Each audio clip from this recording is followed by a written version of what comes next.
everyone, it's Wendy with another art activity for you to do this week. I wanted to start out by reading you a story about an art gallery.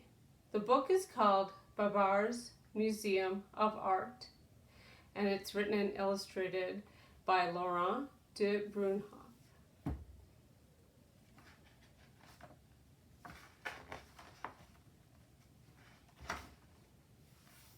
Every Sunday, Babar and Celeste took their balloon up over Celesteville.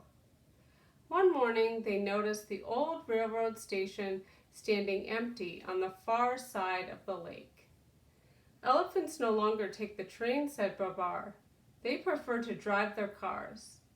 Look how the roads out of the city are jammed with traffic. What will happen to the train station? Asked Celeste. It would be a shame to tear down such a beautiful building. She thought about the station as the balloon floated over the city. Here's an idea. All the art we've collected over the years needs a home. Why not make the station a museum? Excellent thinking, Celeste, said Babar. They asked a famous architect to design the museum. She came to the palace to show the plans to Babar, Celeste, and their friend, old Cornelius. The work began without delay. It took months to rebuild the station. Many elephants offered to help. Some did construction work. Some carried the art from the basement of the palace, where Babar and Celeste stored what they had collected on their travels. Others hung paintings on the walls of the new museum. Finally, opening day arrived. Babar welcomed the citizens of Celesteville to their museum. An eager crowd followed Babar's family and close friends. Celeste, Flora, Palm, Alexander, Isabel, Cousin Arthur, his friend Zephyr, the monkey, the old lady, and Cornelius, up the marble stairs, through the grand front doors, and into the building. The children had never been to a museum before. Will it be like school? They wanted to know. Will it be like church? Or like shopping or going on a picnic? A little of all of those things, said Celeste. This museum is a building filled with works of art. But what are we supposed to do here? Isabel asked. How are we supposed to behave? Look, don't touch, and tell me what you see, Celeste replied. Flora stopped in front of a painting and said, I see a little princess just like me, with her family and friends around her. Isabel chose a different picture. I see another princess, and I would rather be this one. She has 3 cats, and she has the whole painting to herself. Celeste smiled. And you, boys? I see a picnic, Alexander said, and I wish we could have one. Yeah, said Palm. I see a battle with soldiers, and I wish I was in it, said Arthur. Me too, said Zephyr. Dr. Kapelos, the physician, said, I like this one because they are making music. I like paintings that lift the mind and inspire great thoughts, Cornelius said. This shows one wise elephant admiring another. The old lady joined the discussion. I like this, she said, because it is peaceful. I feel calm when I look at it. The elephants do not get in each other's way. Here we see the creation of the first elephant, said Cornelius.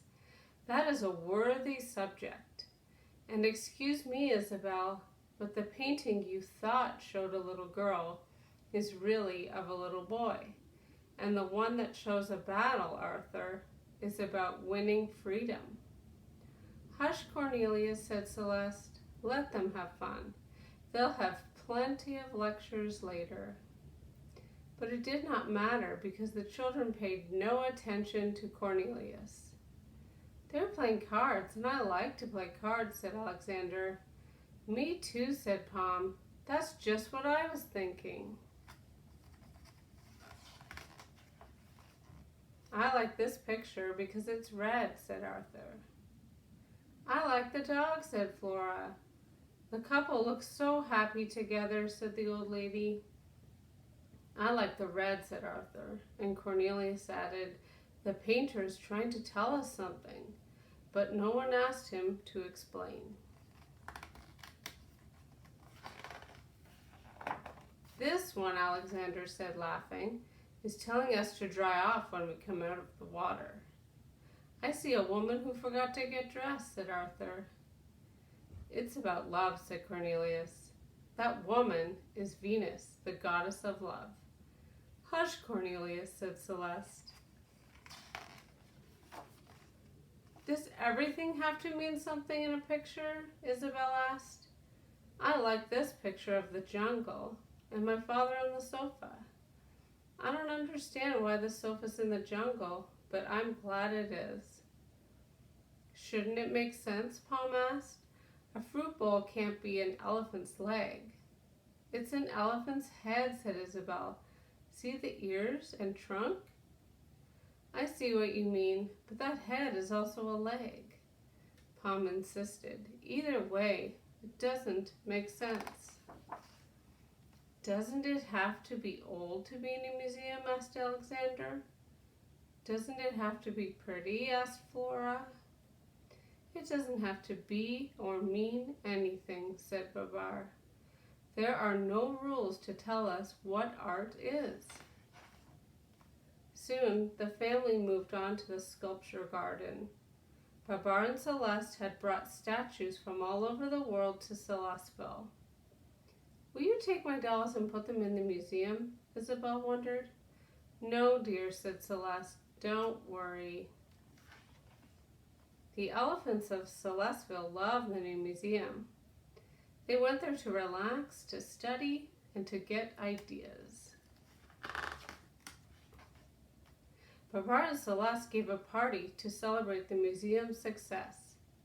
The party was in the Egyptian wing, next to a temple that was rescued from a flood. Waiters passed refreshing lemonade. Babar offered a toast. "I'd like to thank Celeste for suggesting we save the railroad station by making it into a museum. 3 cheers for Celeste and 3 cheers for art museums." Later, Babar and Celeste took the children to meet the museum's artist in residence. They were able to watch him create a painting. "I like that artist's work a lot," said Celeste when they left. "So active, so lively." "Oh, I could do that myself," boasted Arthur. "I wish you would," said Babar. "I'm sure I will like what you do." Back at home, the children drew pictures.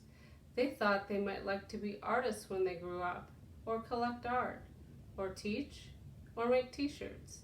There were many possibilities, and they were all exciting. Have you ever visited an art gallery or art museum? An art gallery is a place where you can see all kinds of beautiful and interesting artwork. Did you know that there are different kinds of art? Art can be a drawing, a painting, a print, a photograph, a piece of pottery, and even an everyday object. There are special names for different kinds of art. Because we can't visit an art gallery today, I came up with a way for you to visit an art gallery in your own home. Get ready to explore different kinds of art through a little scavenger hunt I created called Art Gallery at Home. Ask your parent to print off the scavenger hunt page and follow each clue to find a special piece of art as you explore your home. Let's go over some of the things you'll be looking for. You're going to look for a landscape. A landscape is an outdoor scene that shows nature or buildings. You'll look for a geometric pattern, which is a 2D shape repeated to make a design. You'll look for a portrait, which is a picture of a person. You'll look for a monochromatic artwork. That means it's done in all the same shades of one color. It could be black, white, and gray, yellow, orange, and red. You want to look for a drawing. This might be your drawing even. You'll look for a painting. You'll look for an object, something that you find interesting. You'll look for an illustration. An illustration is a picture that tells a story. I think you'll know where to look for that. And you'll look for a collection. Things that have something in common, a group of things. This example is keys, but maybe you have a special collection you want to show off. You might be thinking, where am I going to find all this art in my home? Try looking in every different room of your house. Look on the walls. Look on the pillows. Look on a t-shirt, on a shelf, in a book, all sorts of places. Once you have found each different kind of art, you can put a check mark on each box, add a sticker, or with this worksheet page that's also included, you could draw in each box what you have found. Draw the landscape you found, the pattern, the portrait. You could even take a camera along with you and take photographs of things that you've found. Once you've completed your art gallery tour, if you feel like drawing more, use the blank sheet to draw mini versions of all of these types of art. You can draw your own mini landscape, a mini pattern, mini portrait. Then add some color to make your drawings really pop. Let me know how you enjoy this activity. Post a photo or type a comment in the comment section below this video. If you do any drawings, please share with me. I always love to see them. Thank you for watching this video brought to you by Visual Arts Mississauga. Enjoy exploring your art gallery at home, and I'll see you next time.